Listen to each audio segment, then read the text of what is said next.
Olá, meus amigos e minhas amigas. Bem-vindo a mais um episódio aqui do podcast da Bcrypto, o ABcast. Eu sou Bernardo Suro, CEO aqui da Bcrypto, e hoje vamos falar sobre um tema muito interessante que muito interessa a diversas pessoas e talvez não. Este é o primeiro programa de certificação frente à autorregulação no mundo. E hoje nós vamos conversar um pouco aqui sobre o nosso programa, sobre a nossa autorregulação, com 3 grandes especialistas que ajudaram a construir e vêm, de fato, construindo esse passo para o mercado privado aqui no Brasil. Comigo está aqui Luciano Lourenço, sócio de Financial Crime da Deloitte. Luciano, muito obrigado por ter vindo. Vai ser um excelente bate-papo. Muito obrigado, Bernardo, pela oportunidade. Muito obrigado. Rodrigo Balsi, sócio de Financial Risk da KPMG. Rodrigo, obrigado. Obrigado. E Thiago Severo, diretor jurídico de autorregulação aqui da Bcrypto. Satisfação, presidente. Bom, meus amigos, muito obrigado aqui por estarmos aqui hoje. Esse podcast é uma ação, é um evento, na verdade, muito importante. Em 2018, quando a associação foi fundada, um dos princípios, quando ela foi fundada, foi ter uma autorregulação, foi ajudar o mercado a criar políticas privadas a fim de se organizar. Foi o primeiro passo dado em prol disso. Em 2020 foi feita a primeira autorregulação e agora nós damos um passo a mais, muito importante aqui, contando com um parceiro como vocês dois, Deloitte e KPMG junto aqui com a Bcrypto, construindo esse passo que vamos dar mais, esse programa de certificação frente à nossa autorregulação. Aqui, como a gente falou, no capítulo 1 da autorregulação, prevenção à lavagem de dinheiro e financiamento ao terrorismo. Bom, para iniciar aqui, eu vou pedir aqui uma opinião, né, do Thiago. Thiago, como é que você tem visto, né, você que já começou a construir esse programa desde o início, né, e já vem desenvolveu em conjunto com o mercado o primeiro manual, os primeiros códigos. Como é que você enxerga a evolução desse tema aqui para este momento agora em especial? Legal, B. De novo, obrigado aí pela Bcrypto, pela oportunidade. A gente dividir um pouco mais, né, dessa jornada de autorregulação, do porquê da autorregulação e do porquê agora a autorregulação 2.0 com selo. É que fundamental o papel tanto da KPMG quanto da Deloitte nesse processo, porque vão dar eficácia para aquilo que se criou, né, na sua idealização desde o início, né, B? Ali em 2018, que a gente tinha um ambiente ainda sem uma definição de como seria o mercado cripto, muita coisa acontecendo, muita novidade, e novidade sempre causa, primeiro não, né? Não vamos estar próximo. Então, o sistema financeiro, entidades reguladas precisavam ter um conforto e nasce assim, né? A autorregulação 1.0, mas não só tinha que ser um manual, precisava ter algo normativo que desse consistência para aquilo que o manual ali sinalizasse como uma política de governança para, inicialmente, 4 entidades, né? Quatro entidades fundantes, né, que fundaram aí a associação. Isso, naquele momento, era fundamental para a associação seguir e separar, né? No contexto de projeto de lei inicial ali, 2303, Brasil dizendo em 2015 que não pode, tem que proibir, depois volta a andar. Então, acho que prevenção à lavagem de dinheiro sempre foi um issue, né? Um assunto relevante no contexto de cripto. Então, a associação, acho que deu um passo muito importante, que naquele momento era lento, né? A gente não conseguia ver nenhum efeito, mas a gente sabia que tinha que fazer. Então, a parte normativa sendo destacada do ponto de vista de, olha, conheço o seu cliente, como que eu vou fazer o onboard do cliente e, principalmente, notificar as operações suspeitas, né?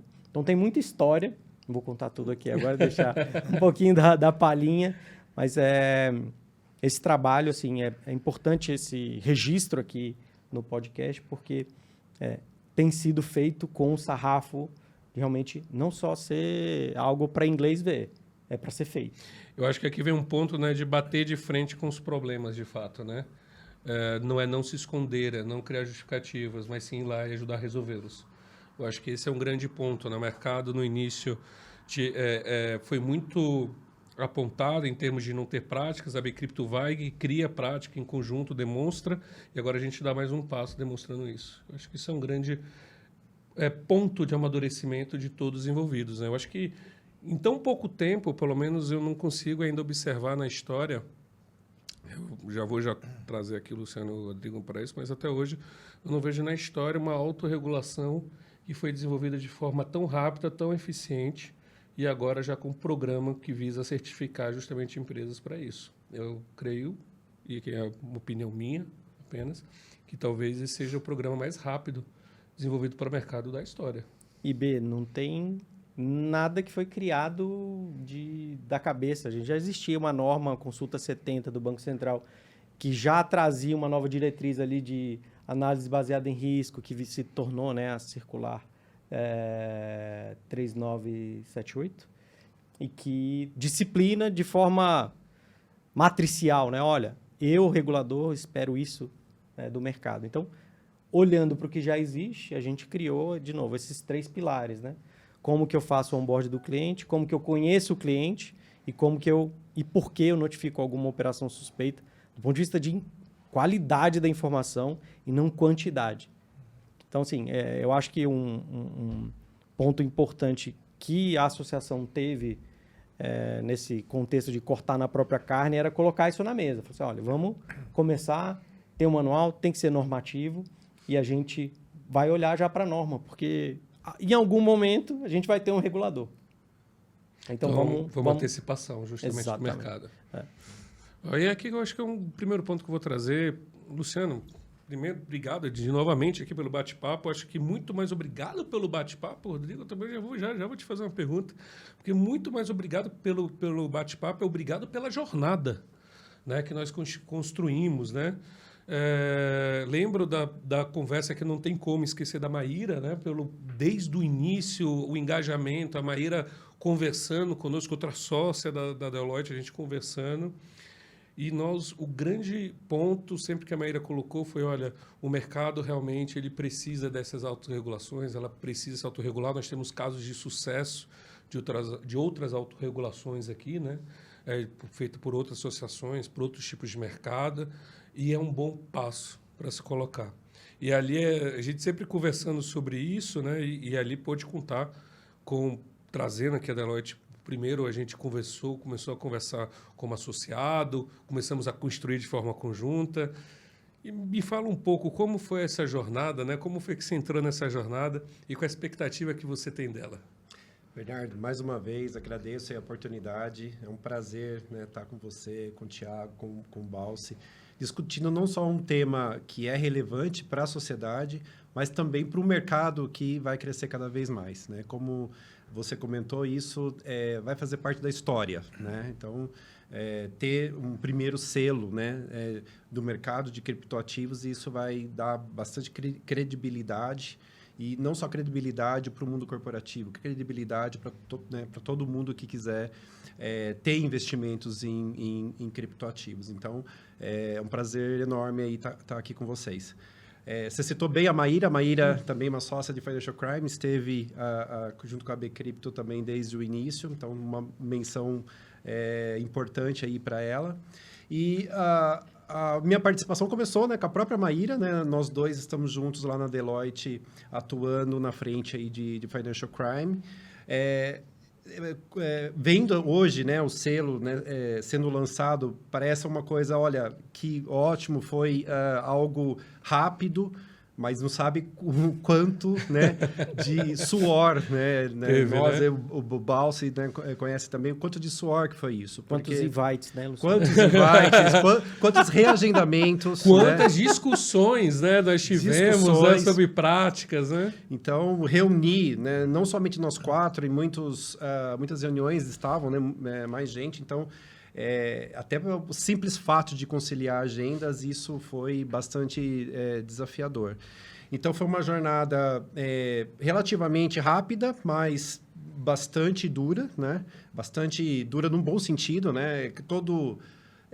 todo produto que você lança, né, seja um selo, seja um produto, um serviço, que você passou por uma jornada desafiadora, uma jornada difícil, isso vai ter um resultado bom, né? Porque foi feito com esforço, foi feito com dedicação e principalmente com quem conhece ali o mercado, conhece o tema. Então, acho que isso o mercado vai conseguir depois confirmar, isso vai trazer bastante credibilidade.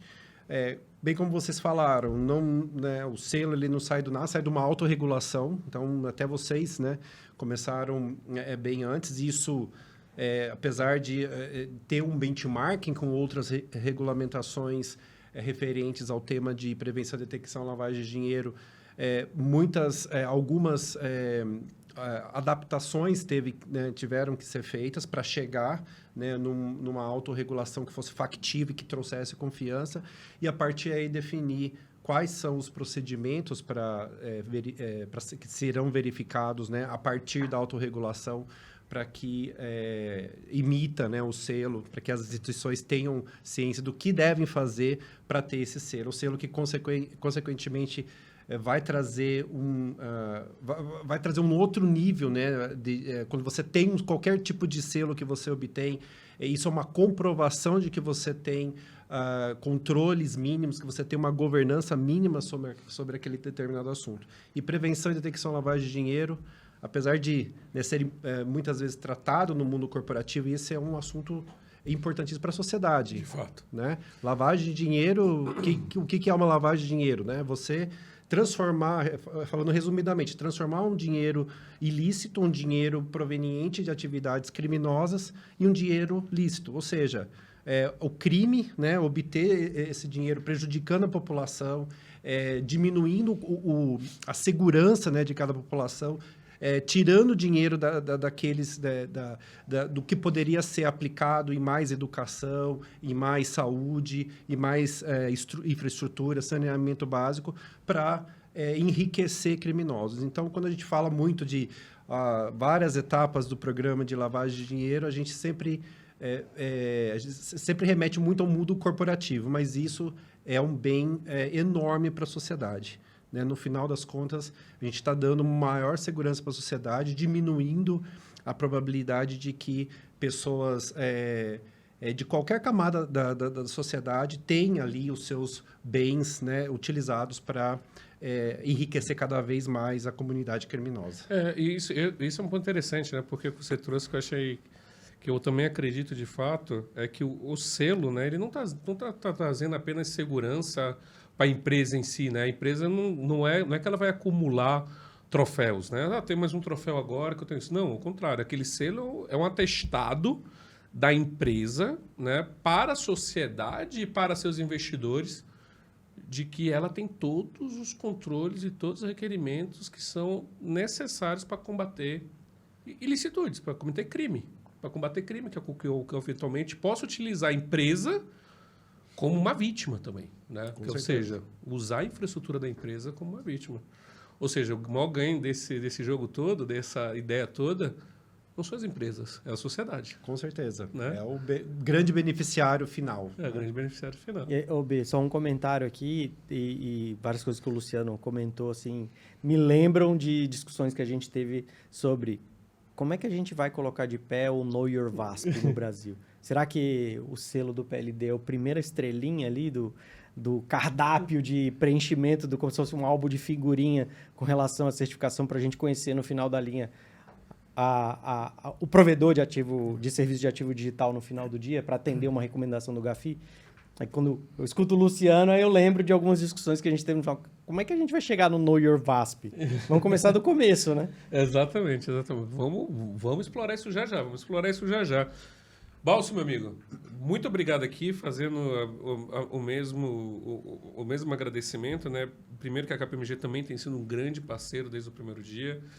Né? A gente começou novamente um processo de parceria, né? A KPMG se tornou membro aqui da associação. Sempre a gente já vinha conversando sobre boas práticas, né? Entendendo como é que nós poderíamos contribuir juntos, né? Para um ecossistema mais seguro. E desde lá para cá tem sido uma parceria extremamente frutífera. Eu não tenho o que dizer, né? Então, até dentro desse cenário, eu queria te fazer algumas perguntas, né? Como é que você está vendo essa jornada e o que você espera dela? Nossa, Renato, primeiro agradecer também pela oportunidade, é uma enorme satisfação. Eu acho que aqui pode ser dita como uma primeira celebração de várias, né? Um pequeno passo para um homem, para um grande passo para a humanidade. A gente pode pensar gosto disso, gosto dessas referências. A gente pode pensar aqui em várias coisas que simbolizam esse encontro, né? Mas a verdade é que foi uma jornada, falando que foi tudo rápido e tal, mas se você parar para pensar, teve uma preparação coletiva muito árdua. Porque, assim, quando a gente começou lá com a questão da associação, né, para processo de associado, a gente teve apoio de diversos sócios da KPMG, né, o Frank Mailer, o Luciano Prado, mandar um abraço para todos eles. Oi, Frank, oi, Luciano. Obrigado que eu estou aqui também pelo esforço coletivo, senão às vezes vem uma pessoa representando a instituição, mas tem todo um transatlântico por trás. Sem dúvida.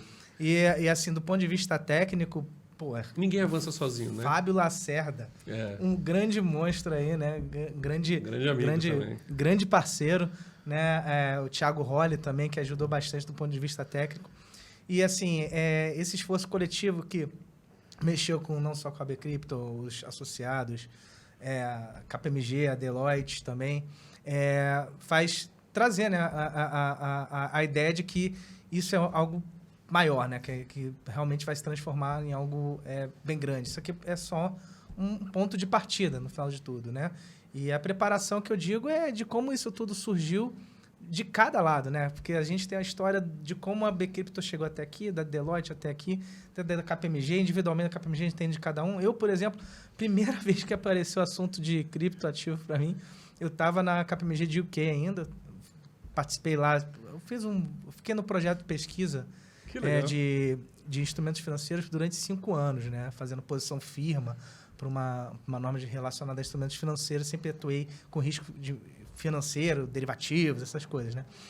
E aí, o que aconteceu foi que a primeira vez que apareceu o assunto foi em 2017, com uma consulta perguntando se eu podia alocar o criptoativo como equivalente de caixa, né? Então, você vê que é uma pergunta muito crua que a gente vai tomando proporção, né? A gente vai tomando amadurecimento das coisas e a gente vai aprendendo. A gente teve publicações de diversos bancos centrais, porque 2017 a 2018, 2016 talvez começou. No Brasil ainda, foi 2018, em julho. E muito ainda com aquele olhar de risco, né? Cuidado, não sei o quê, né? Era muito com olhar de risco ainda. E assim, o excesso de informação. Eu lembro quando eu voltei de Londres, eu tinha lá, tanto na Deloitte quanto na KPMG, tem um esquema de conselheiro, né? Você tem um sócio, algum outro sponsor, talvez tenha um outro nome, conselheiro também que chama lá na Deloitte? O coach, né? Coach. Então, a gente tem um coach, um conselheiro. Aí eu cheguei com o assunto, com business case, né, tudo mais, ele... Nossa, você estava trabalhando com derivativos, pricing models, riscos de mercado, crédito de liquidez, Python, não sei... E agora você conseguiu trazer um assunto ainda mais complicado. Tem um nome complicado. Criptomoeda. E é verdade, às vezes as pessoas temem que não compreendem, né? Porque a gente está há um tempo estudando, eu entre 2016 e 2017 até agora, né? Estudando o tempo, cada um aqui já tem anos de algum acompanhamento no tema, né? Uns ficaram ricos, como o caso do Bernardo, outros não conseguiram. Obrigado, gente. Obrigado pelo reconhecimento. Né? No nosso caso aqui, eu e meu amigo Luciano, a gente continua na batalha. Né? Então a gente consegue verificar a diferença. Invista em cripto, né? Mas, assim, a diversidade que você tem do tema é muito bacana. Então, realmente, chamou a atenção do ponto de vista, obviamente, de interesse por finanças, por risco financeiro, que é natural. Então, tem uma questão do ponto de vista do dia a dia, do que eu respiro, né? E da utilidade pública, cara. Olha a utilidade pública que tem, né? O paper do Satoshi Nakamoto é um paper de 9 páginas, com uma utilidade pública alucinante. Incrível, né? É impressionante aquilo. Entendeu? Aquilo ali não é um paper de economia, né? Porque você tem cases de microeconomia, de comportamento ali, de estudo da moeda, você tem vários... Mas aquilo ali é um paper de tecnologia também. Exato. Entendeu? E você é um paper de construção de paper, porque como que você constrói um paper de 9 páginas com assertividade, técnica, né? Putz, é para falar, para ser modelo ali, de repente, para quem está fazendo mestrado, né? Pra academia. Olha como constrói um paper. Né? Só 9 como constrói um paper desse. Entendeu o que eu estou querendo dizer? Então, ali tem uma série de ciências embutidas em um único paper que é impressionante. Então, se você não leu, vale. Entendeu? Antes de qualquer coisa. Extremamente conciso, objetivo e bem abrangente. Então, assim, do ponto de vista acadêmico, técnico, para aprendizado, ele é muito importante. E ele trouxe diversos conceitos, como, por exemplo, a questão desinflacionária, né, de controle de inflação. Nossa, tem muito conteúdo bacana. E aí, quando você usa isso de forma, vamos dizer assim, se você jogar muita informação no mercado, porque dali derivou altcoins, né? Saiu do Bitcoin, Ethereum, altcoins, token, daqui a pouco NFT, macaquinho, Neymar comprando. Aí você começou a falar assim, nossa, e qual é a regra disso, né? Como é que bota aqui um... Porque a gente tem um negócio que é todo dia, toda hora, não tem um horário, né? 24/7, 24/7, né? Que agora tá chamando. Então é 24/7. De ativo global, né? Porque tá... Ativo global. Então todo mundo, não tem... Então você, entendeu? Geografia. Pô, aí a ativa começa a ter um montão de ideia, vou fazer arbitragem, não sei o quê. Então, se você realmente não colocar muita regra, a primeira reação de quem tem muita inteligência, porém péssima intenção, bate no tema lavagem de dinheiro. Então, eu fiz aqui uma volta histórica. Vocês acharam que eu não ia chegar. Aí cheguei. É aqui que mora o primeiro passo do problema. Porque é o primeiro passo mesmo, porque você tem vários potenciais selos, porque cada selo, obviamente, eu não vou roubar seu cenário para explicar o objetivo de cada selo. Imagina, por favor, não. Mas eu acho que a grande intenção disso é a gente fazer o trabalho direito por tópico técnico. E esse tópico técnico, realmente, ele é sensível. Então, a gente... Acho que a mobilização, acho que até como foi elencado como o primeiro ponto de partida, acho que essa foi uma variável importante. A outra variável, acho que ela é intuitiva também, né? O guidance que a gente tem né? A gente pegou o guidance público, né?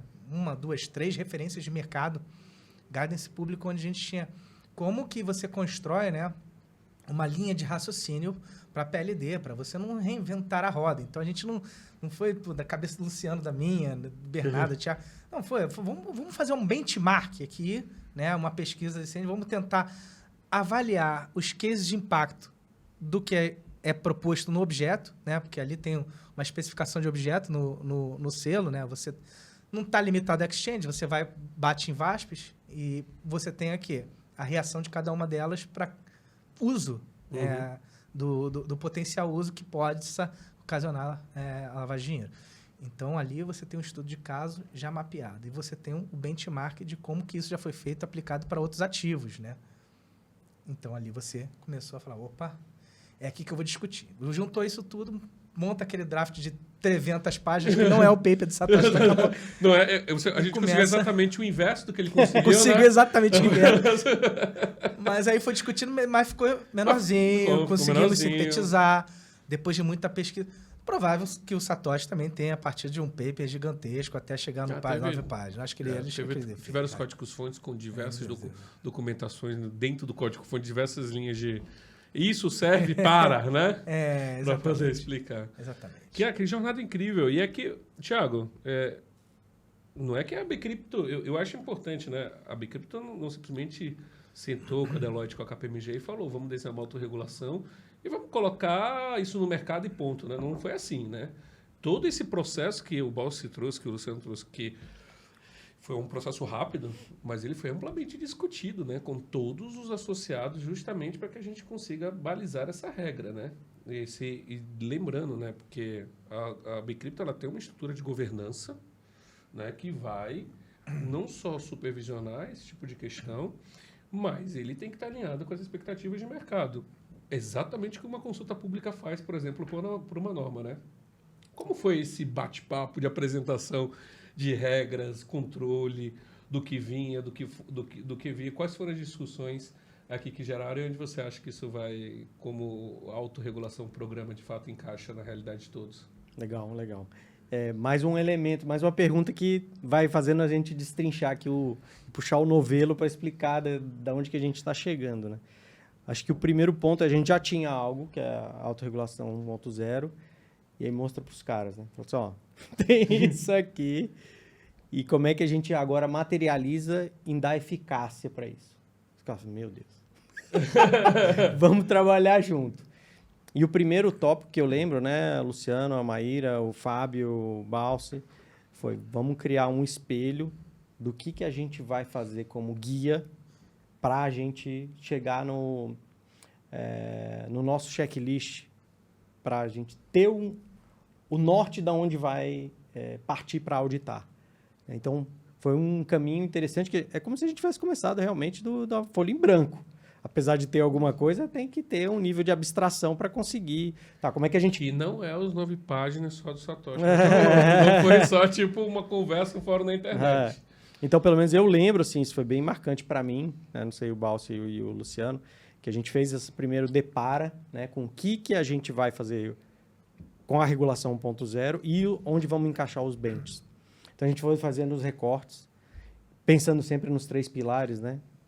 Onboard do cliente, conheça o seu cliente e notificação de operação suspeita. Essa é uma estrutura que dá o norte, né, da autorregulação 2.0, que eu já comento, até chegar no programa, regulamento do selo, etc. Então, acho que o primeiro passo foi, vamos olhar 1.0, ver o que do ponto de vista de auditoria, o que é eficaz, como é que a gente materializa isso numa checagem, num relatório de auditoria. Daí a gente criou a regulação 2.0, a gente voltou para o lado de cá, dividiu com os associados todos. Todos os associados tiveram, se não me engano, 40, 45 dias, algo entre 30 e 45 dias fácil. Até alguns novos associados entraram, a associação pedir mais prazo, a gente concedeu esse prazo.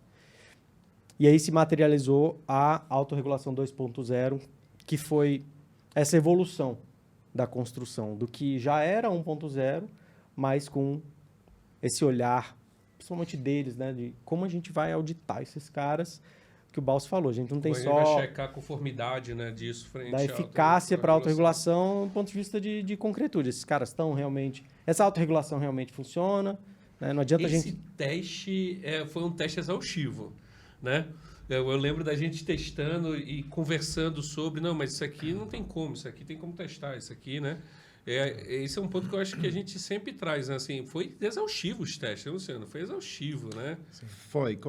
Assim, acho que o grande desafio, né, bem como o Thiago comentou, não se partiu do zero, porque nem se pode partir do zero, né? Banco Central, CVM, SUSEP tem já, né, alguns...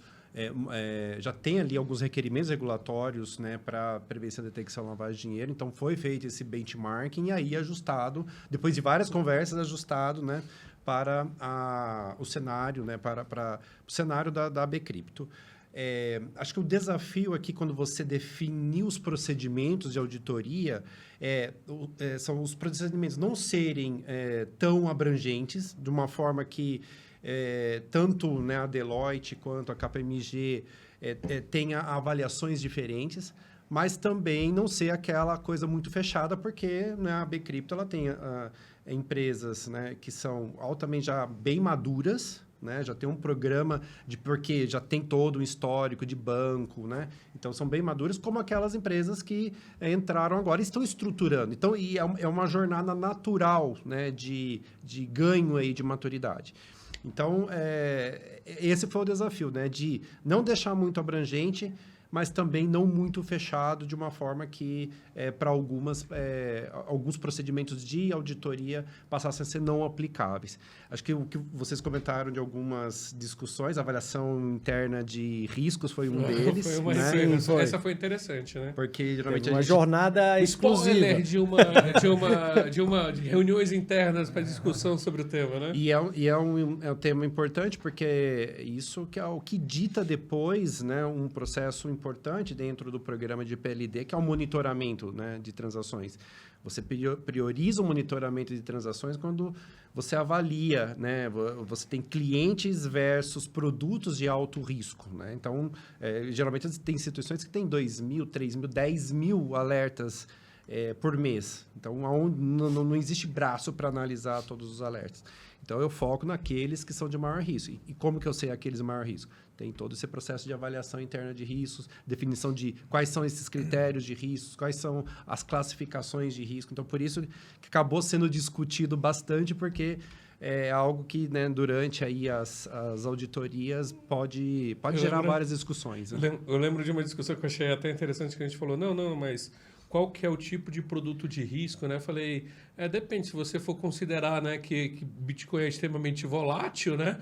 Então a gente tem um produto de agressividade maior, né? Inerentemente, né? Já ou discutimos a questão de localização geográfica. Não tem, mas não tem, né? Como é que a gente faz? Né? Então é bem interessante. Então né? Foi esse desafio de deixar procedimentos de uma maneira que sejam aplicáveis a todas as empresas. É claro que, né, cada uma vai ter uma complexidade maior, vai exigir mais, né, tanto minha quanto do Balse e da Maíra para poder verificar, mas pelo menos você tem um programa aí de selo uniforme, né, uniforme que seja aplicável a todas as companhias. E só um comentário, assim, a gente com certeza não teria chegado no nível de maturidade se a gente não tivesse os parceiros como Deloitte e KPMG do lado de lá, porque quando se quer fazer direito, né, a gente... Dúvida. Então, assim, acho que talvez, né, Bea, assim, ajeitar a lente. Qual é a lente que a gente vai olhar agora nesse momento, né, do grau, para a gente depois dar o próximo passo. Sem dúvida, né, porque eu acho que quando a gente... Eu acho que isso foi fundamental para ter um avanço tão rápido, porque nós temos 2 grandes referências sobre governança. Né? Vamos conversar aqui sobre governança, né? Eu queria até perguntar isso, porque, bom, dentro do que você observa das práticas de autorregulação e dentro de estruturas, de práticas, de governança, qual é o match dessa coisa? Assim, nós estamos falando realmente de uma autorregulação que está alinhada ou não? Você vê uma coisa completamente diferente. O que você enxerga da autorregulação frente às práticas de governança internacionais, de grandes empresas, de players robustos? Eu não estou falando aqui da criptoeconomia, não. Estou falando de instituições financeiras, instituições mais tradicionais. Como é que você enxerga essa ligação? Então, como a gente estava comentando anteriormente, isso aqui não trouxe uma reinvenção de roda. Quando você faz um benchmark para trazer e aterrissar o formato de como essa autorregulação vai ser dada, você pega referências. E essas referências existem já testadas e já depuradas em algum momento, né? E quando você começa a comparar essas referências, ela tem elementos que possuem sinergias, né? Ou são até mesmo idênticas, né? Então, eu acho que vamos assim, nessa construção de Lego que você consegue identificar que realmente a gente fala assim, tem certas coisas que eu não posso abrir mão, né? Tem certos procedimentos que a gente não pode abrir mão. Porque, às vezes, é difícil. Se você criar o formato do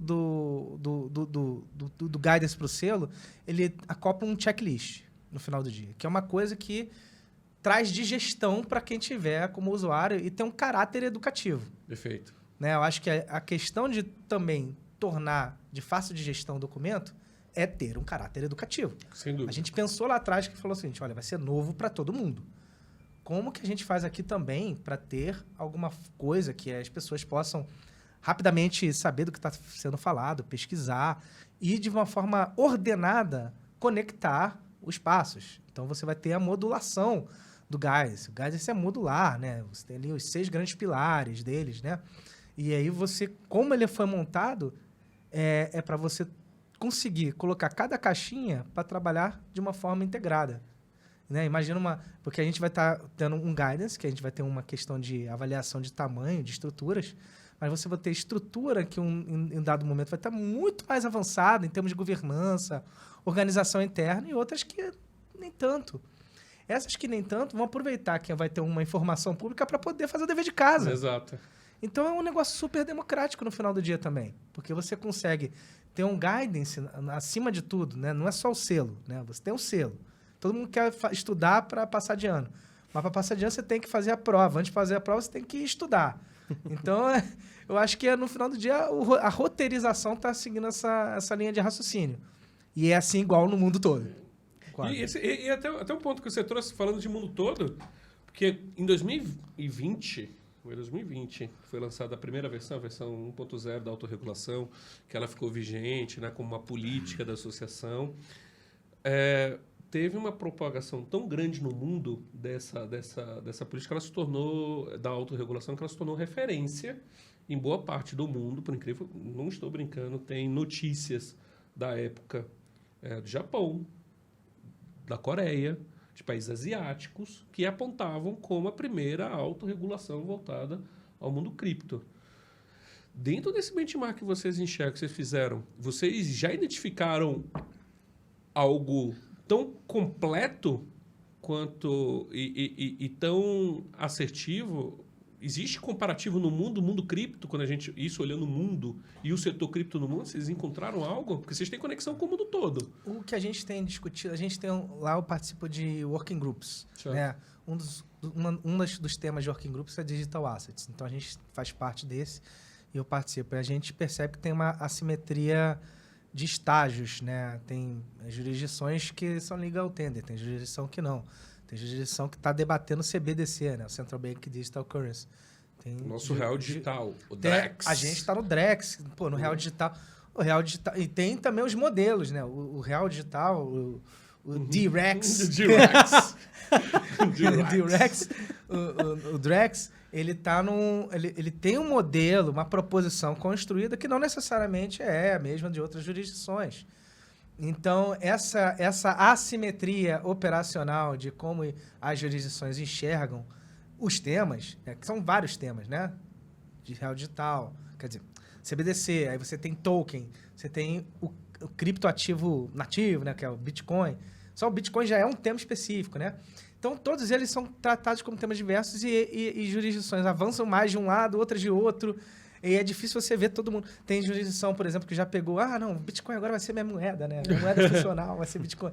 Então, tem de tudo, né? Então, é difícil você comparar até os movimentos de autorregulação e dos reguladores. Mas eu acho que o interessante é que está todo mundo caminhando. Né? Tá todo mundo, de uma forma ou de outra. Eu acho que a gente está fazendo exercício que está todo mundo acertando e errando junto. Né? Tá todo mundo tentando observar o que o outro faz. Mas a gente tem naturezas distintas de operação. Por exemplo, o brasileiro, um lado interessante que o brasileiro, ele é muito ligado em tecnologia, né? De uso, de consumo. Talvez, obviamente ninguém fez essa pesquisa, talvez nem o Banco Central, mas o Pix talvez em outra jurisdição que não tenha o mesmo perfil, mindset cultural nosso, talvez tivesse agido de outra forma. Eu acredito tivesse nisso. uma tendência para, não quero dinheiro de papel. Naturalmente, por exemplo, na Alemanha, né, bancos digitais e plataformas digitais evoluem pouco porque lá ainda se tem a tradição e a cultura de utilização do dinheiro. FedNow surgiu agora, né, dos Estados Unidos. Então, o projeto lá tem uma inspiração no Pix também grande lá, né? Eles tiveram uma influência de estudo. Olha só que interessante, né? Eles... Quando você fala autorregulação, comparação e estágios, o Pix veio primeiro, acabou virando também uma referência para estudo em outras jurisdições, às vezes para países desenvolvidos como os Estados Unidos. Mas esse é um ponto que eu acho que é interessante, porque a gente está falando aqui de uma iniciativa privada, né? A gente está trazendo aqui um ponto que a gente já tem essa visão. E, Luciano, você tem uma vasta experiência aqui olhando empresas, né, olhando pela parte de financial crime, o quanto você enxerga a eficiência e quais outros comparativos que você consegue fazer no mercado global, né, quando você olha isso, em relação à autorregulação da Bicrypto, né, nossa autorregulação. Como você enxerga esse passo? Esse passo realmente é muito fora da média? Assim, a gente deu um salto? A gente pode considerar que a gente talvez não tenha dado um pequeno passo para o homem, um grande salto para a humanidade, mas um grande salto para o homem, para mais um salto mais alto ainda para a humanidade. Na volatilidade do Bitcoin. Correlacionado. Com certeza, acho que é um passo muito importante. Eu compartilho com o que o Balsi comentou, de que o brasileiro, ele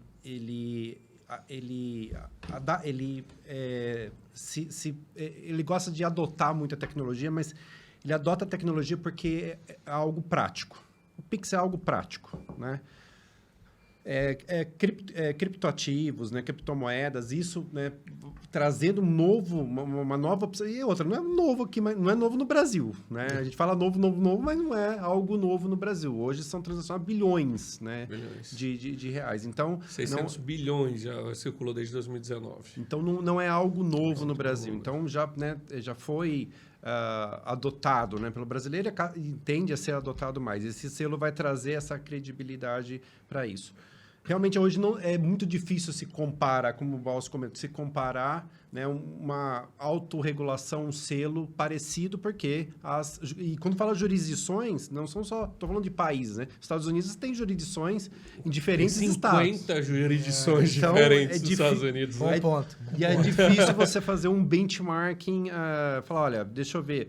Mas olhando que a autorregulação e o selo, né, estabelecem, né, para né, ter essa credibilidade maior de que um programa de PLD ele é efetivo, ele realmente combate ali a lavagem de dinheiro e o financiamento ao terrorismo, ele está de acordo com as melhores práticas, né, que vocês têm no mercado. O Brasil ele é muito forte em termos regulatórios, né? O Brasil comparado, né, com outros países.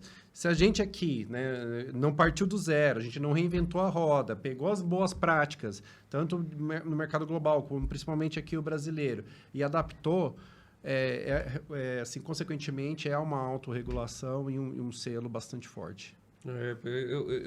Isso é uma coisa que eu sempre falo. Se a gente estava falando dos números, né, são 600 bilhões de reais movimentados desde 2019, estatísticas da Receita. Segundo estatísticas da Chainalysis, nós somos o 9º país do mundo em termos de adoção de criptoativos. Estamos à frente, por exemplo, na Inglaterra. Na Inglaterra. Né? Então, o brasileiro consome muita tecnologia. Consome tanto, Tiago. Qual foi a primeira vez que você teve contato com cripto? Cara, primeiro acho que foi 2015 para 2016, assim. E foi um contexto muito louco, porque você vê que, putz, o que esses caras estão fazendo? E aí a gente recebe uma indústria totalmente fora do meio cripto, indústria estabelecida, assim, papel e celulose, e os caras falam assim, não, a gente quer emitir dívida em blockchain. Assim, meio Matrix. Uou, peraí, 2016... Então, não é só uma moedinha, né, de chocolate. Não é uma brincadeira, é sério.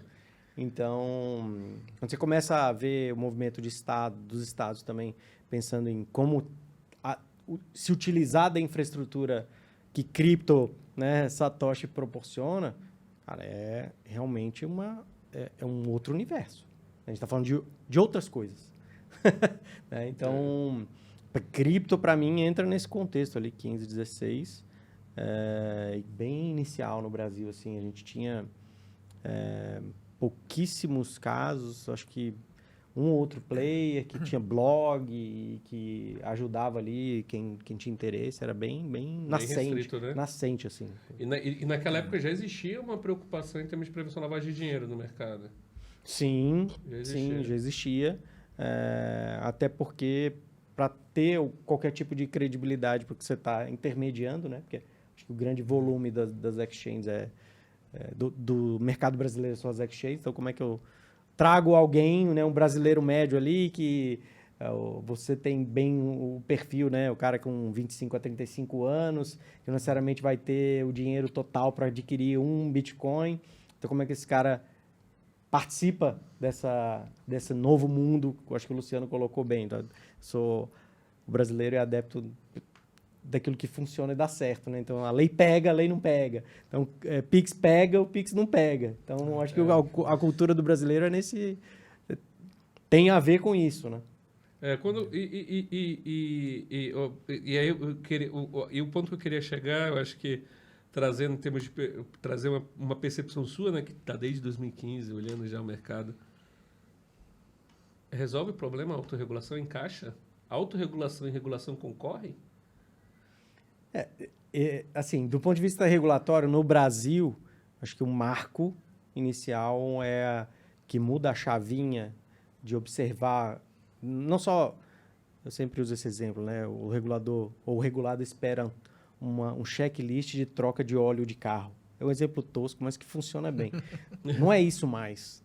Quer que você pense, né, o regulador quer que você pense em qual é a sua matriz de risco do seu produto e do seu serviço para que ele te dê uma autorização. Tanto é que a norma de processo punitivo mudou, porque a gente tem um chamado, né, do Brasil, tipo como o Mufasa, né? Brasil, acorde aí em 2012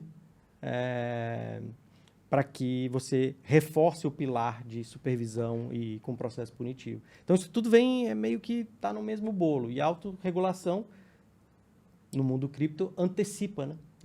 Antecipa isso, porque a gente não pode esperar acontecer ou então só ficar criticando, né? Você, não, mas essa regulação é muito ruim. Não, então vamos fazer antes. Vamos cortar na própria carne, porque a gente não tem capacidade de conhecer o mercado.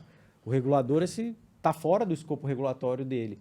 Então, a gente tem que começar a estabelecer regra. Quanto mais regra tiver, mais player tem, nacional e internacional, o mercado cresce e tem mais usabilidade, né? Não só NFTs e tantas outras coisas. Então, para mim, como se ela tivesse uma função dupla, né?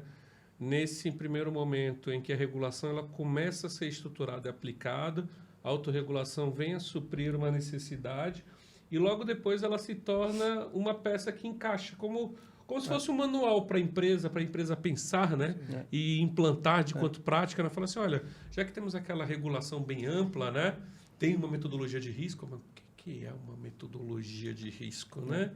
E se você olhar 2015, ajuda, né? Se você olhar 2015, né, B, a gente tem a norma de responsabilidade socioambiental, que é o paradigma. Do ponto de vista regulatório de, olha, eu não vou te dar mais o checklist de troca de óleo de carro, quero ver como você vai avaliar seu risco. E daí a gente vai vendo movimentos no mapa, né, de corregulação, autorregulação regulada, que é o fórum do Open Banking, quando estabelece a própria regulação estabelece, defina as APIs, senão eu vou definir. Isso eu acho muito importante, né? Existem dois tipos de autorregulações. Existe a autorregulação que é colocada pelo mercado para o mercado. Existe a autorregulação que está sendo colocada para o mercado, mas que também tem força de regulação, pois existe uma regulação da qual força aquela autorregulação. Eu vejo uma autorregulação, se comparar o mercado cripto com uma empresa, né? E o que seria autorregulação? As empresas têm os seus processos de negócio, as atividades, seus controles, então tem os responsáveis, né, por cada uma dos processos e atividades. Só que a empresa também ela tem algumas funções de governança para assegurar que né, os objetivos que foram traçados para a empresa estão sendo seguidos, né? E tem controles para que esses objetivos sejam atingidos. Então, vocês têm... as empresas têm diversos comitês, fóruns, algumas conselhos de administração, funções como gestão de riscos, controles internos, compliance. Tudo isso para garantir que ali no front, né, as atividades são executadas no front, vão ser executadas para atingir os objetivos. Olhando, para mim, a empresa é como se fosse um mercado cripto. E a autorregulação são essas funções de governança, que a própria empresa, né, A própria empresa, ela tem funções de governança para que ela assegurar, né, que os objetivos vão ser atingidos. O próprio mercado cripto tem a autorregulação para ajudar, né, com que o mercado ganhe mais, tenha, né, credibilidade, tenha um ambiente forte. Receba captação, né? Receba captação. Mercados digitais. Eu lembro agora, o Luciano falando, eu lembrei que a gente fez um webinar com COAF, com alguns outros... 2000 e alguma coisa, né? Foi um webinar que era para durar 1 hora e durou 5. Dr. Rafael Vasconcelos, satisfação. Satoshi Nakamoto, do Paper. Durou 5 horas. E com mercados digitais, um player, um SCD, né, a Sociedade de Crédito Direto, que tem muita participação de estrangeiro, uma outra entidade que se tornou digital no mundo imobiliário, uma entidade de cripto e a gente com o supervisor, a Unidade de Inteligência Financeira do Brasil. E um dos pontos de relação de incentivo e desincentivo para o incentivo e ter uma autorregulação é justamente, olha, se eu tenho governança e tenho uma associação que me dá o norte e eventualmente agora me audita, tá mais fácil eu receber investimento. Exato. Isso eu acho que é um ponto bem interessante, assim, da lógica KPMG. São grandes firmas que suportam, né, esse processo de diligência, de consultoria, muitas vezes em nome de investidores, né? Vocês enxergam esse processo como um game change, colocando uma certificação no mercado, colocando... Por o investidor aqui, gente, estou falando, não investidor pessoa física que está comprando, só para deixar claro aqui, não investidor pessoa física que está indo comprar lá o Bitcoin. Essa pessoa também é investidora e ela também vai trazer mais segurança para ela também, porque ela sabe que aquela empresa é idônea, ela sabe que aquela empresa está executando os mecanismos de prevenção à lavagem de dinheiro, ou seja, de ilicitudes. Ela está garantindo, a empresa passou por procedimentos da qual asseguram que ela tem processos de identificação de ilicitude dentro dela. O que você está comentando é sobre a criação de valor no final do dia. Exato. O selo, ele realmente fomenta a criação de valor, né, de uma forma geral. É só a gente perceber, né, que, novamente, voltando para os exemplos, né, quando você tira uma nota 10 numa prova, você sinaliza uma capacitação, né? E você sinaliza no currículo que você formou numa faculdade boa, que você está apto para assumir determinado cargo em determinado emprego, não é assim?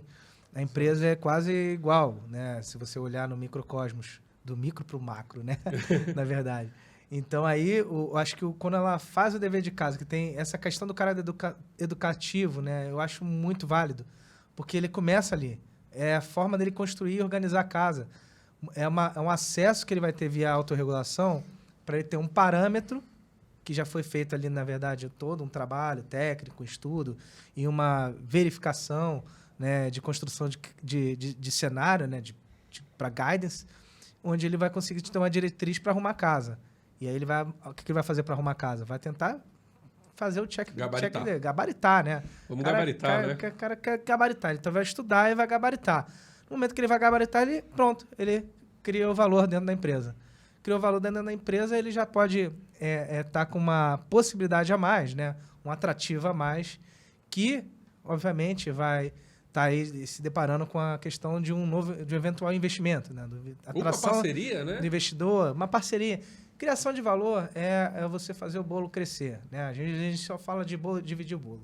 Exato. Você tem que fazer o bolo crescer. Então, eu acho que aqui o que a gente tem visto bastante no mercado, né, na nova mentalidade de coordenar a questão de criação de valor, ela nasce disso, né, de você tentar... Vem desde boa conduta, ética, organização, sistemas, processos. Hoje a gente tem a tecnologia, então a tecnologia ela acelera e facilita muito a vida. Então a gente tem que saber operar nas ferramentas para a gente tomar vantagem da tecnologia, senão a gente simplesmente não está usando. E, obviamente, se você tem instrumentos, né, que te ajudam a organizar as suas ideias, para você ter um ponto de partida e fazer isso de forma ordenada, você provavelmente vai ter maior facilidade de atingir seus objetivos. Que legal. Se você não tivesse nada na mão, eu acho que ia ser mais complicado, a criação de valor. E as dimensões da criação de valor, né? Porque você tem da empresa, você tem de quem trabalha na empresa e você tem da associação. Eu lembro, de novo, ouvindo, né? Uma das reuniões que a gente teve durante a pandemia, com uma entidade de defesa do consumidor, né, autoridade, assim, sem a gente mandar nada, interação para entender como é que é a relação de consumo, etc., o consumidor brasileiro. Assim, nossa, a gente viu no site de vocês, tem autorregulação, é normativo. Então, assim, a criação de valor também do ponto de vista de relacionamento institucional, né? Da entidade associativa. Construindo o mercado, né? Isso o mercado vai se desenvolvendo, vai construindo, ou seja, iniciativas como essa, ajudando empresas. Bom, a gente está chegando ao ponto final aqui do bate-papo. E aí eu guardei aqui, né? Porque o capítulo 1, né? Porque a gente está fazendo esse primeiro passo. Teve nem o Eu gostei. Eu vou repetir, a gente vai. Então a gente falou desse primeiro passo, né? Demos aqui o primeiro passo. E por que o primeiro passo? Porque a gente está falando de primeiro no programa de certificação, na verdade, que é muito mais amplo. Estamos trazendo aqui o primeiro capítulo, que é o capítulo sobre prevenção à lavagem de dinheiro, né, que garante que a empresa ali, assegura que a empresa tem controles que combatem, vamos dizer assim, ilicitudes ou ela ser utilizada para ilicitudes. Mas o programa não para por aí. A autorregulação também não vai parar, porque o desejo do mercado é maior, existe uma necessidade maior, então a gente vai acompanhar essa necessidade, né? Então a gente está falando aqui de outras autorregulações que vamos construir tokenização, custódia, cibersegurança, que são todos termos muito caros para a sociedade, muito valor para a sociedade. A sociedade ela anseia por isso, né?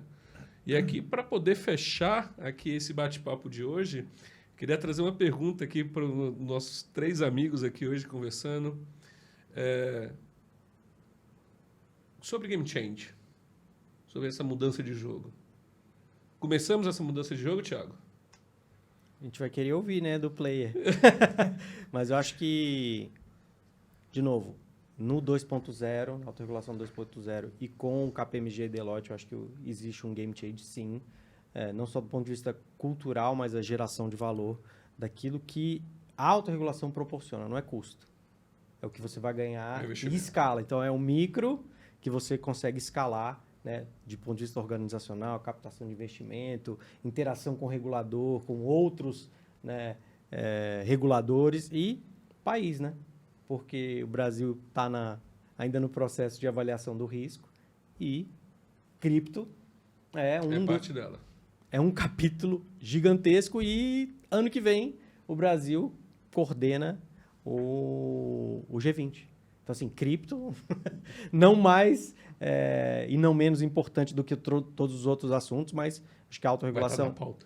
mas eu acho que a autorregulação, para concluir, ela propicia essa geração de valor em escala.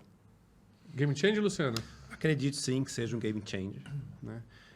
Eu acho que faz parte da jornada, faz parte do crescimento da maturidade, né, das empresas. Quando você se estrutura, tenta ganhar mercado, desenvolver produtos, a próxima etapa é você ganhar maturidade nos seus processos, ser passível, né, de receber, né, uma auditoria, de demonstrar externamente que você tem bons processos.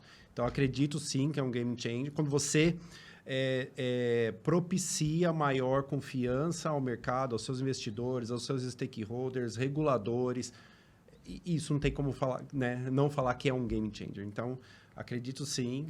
Depender, né? Aí o Balsi também vai falar ali por parte da KPMG. Vou trazer até uma outra pergunta.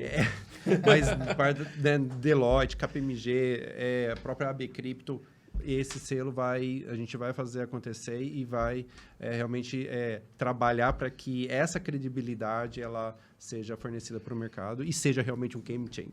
Que legal. Pro Balso eu falei que não ia fazer a pergunta, vou perguntar: um pequeno passo para o homem, Balso, um grande salto para... Não, brincadeira. É um game change? Game Hyper Ultra Change. Eu acho que vai... correlacionado com Bitcoin. Correlacionado... Para o céu e além, né? Vamos para cima, porque o foguete não tem ré, né? Assim. Não, aí depois do Elon Musk... a gente já viu, né? Já mudou um pouco esse conceito, né? Até a frase mudou. Mas eu acho que, assim, falando um pouco trazendo um pouco de sobriedade para casa, eu acho que a grande mudança, ela já começou no momento que cada um de nós aqui, né? O grupo como todo o transatlântico que está aqui por trás também, né? Os associados, todos, decidiram em algum momento, vamos cair dentro, vamos tentar fazer um negócio que seja integrado, né? E não somente o grupo, né? Eu acho que os reguladores locais também eles têm um perfil, né, diferente de algumas outras jurisdições. Eles escutam bastante o mercado. Isso faz a diferença também. E motiva, cria uma motivação. Você fica motivado porque você vê que está todo mundo trabalhando junto. Eu acho que esse é um novo perfil assim que eu vejo, né? O Brasil, e as empresas brasileiras, elas estão se coordenando muito, as associações vêm funcionando, né? A gente percebe de forma geral. Eu trabalho também em conjunto com outras associações, e quando eu estou nessa associação aqui, eu percebo que o movimento é idêntico, a mentalidade é muito parecida. Existe um problema, um levanta a mão e percebe, olha, o que deu no coleguinha ali pode ser o mesmo problema do lado. Então, por que não a gente tentar um debate integrado que possa gerar uma solução coletiva? E essa questão tem ficado cada vez mais forte no Brasil, e isso me orgulha bastante. Provavelmente orgulha todos que estão aqui na mesa, não só a gente, mas os associados da AB Cripto. E eu acho que tem que não pode parar por aí, porque eu acho que aproveitar inovação, tecnologia, é uma questão bem oportuna, né? A gente tem aí, está na mão, a gente tem uma série de coisas novas que pintaram, né, de uma década para cá, basicamente, e que mudou. A gente não pode simplesmente ignorar, e nenhum regulador está ignorando, nem as empresas não estão ignorando, né? A gente tem empresas de todos os tamanhos, por exemplo, na associação. Então, algo precisa ser feito e já está sendo feito, né? Então, a gente já está num estágio avançado nesse sentido. Então, por isso que é o Game Ultra Hyper Mega Change. Maravilha, maravilha. Bom, meus amigos, nós chegamos aqui a mais um final do episódio. Do AB Crypto. Bom, meus amigos, espero que vocês tenham gostado. Aqui o nosso bate-papo hoje foi focado aqui nessa mega ação, e nessa mega parceria aqui realizada entre a Crypto, KPMG e Deloitte, que contou com a ajuda de todos os nossos associados, que contou com a contribuição de toda a sociedade, a fim da gente prover esse programa de certificação e autorregulação para o mercado. Aqui eu só tenho a agradecer. Muito obrigado, não só pelo bate-papo de hoje, mas por toda a jornada, que, como nós falamos, é só início, é só o primeiro passo desse salto para a humanidade. Gostei dessa frase, mas frase inédita, né? Inédita. Super original. Super original. Mas pontualmente oportuna. Muito obrigado por essa jornada que tem sido incrível. E caso vocês tenham mais dúvidas, todas as informações sobre o programa estão disponíveis no nosso site, estão também disponíveis nas nossas redes sociais, mas também entre em contato conosco para poder entender um pouco mais sobre o seu funcionamento, os critérios. Nossa autorregulação está publicada e estamos aqui também a completa total disposição para poder tirar dúvidas e demonstrar como ele é totalmente feito. Muito obrigado por hoje. Por hoje é só, pessoal.